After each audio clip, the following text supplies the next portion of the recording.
5, 4, 3, 2, 1. Si Maria ay isang batang mangingisda na palaging naiintriga sa misteryo ng kagubatan sa kanilang maliit na bayan.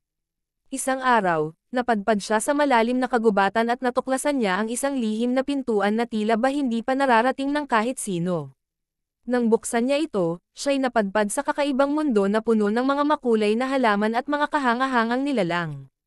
Sa paglalakbay ni Maria sa mundo ng kagubatan, natutunan niya ang mga bagong kaibigan at natuklasan ang lihim ng pagkakasundo ng tao at kalikasan.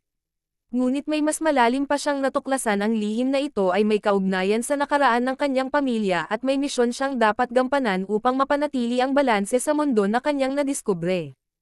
Habang si Maria ay patuloy na lumalaban para sa kanyang misyon, napagtanto niya na ang pagtutulungan ng tao at kalikasan ang susi sa pag-unlad at kaligayahan ng kanilang komunidad. Sa pagbabahagi ng mga aral at pagmamahal sa kalikasan, nagtagumpay si Maria na mapanatili ang lihim ng kagubatan at mapanatili ang kabutihan sa buong mundo.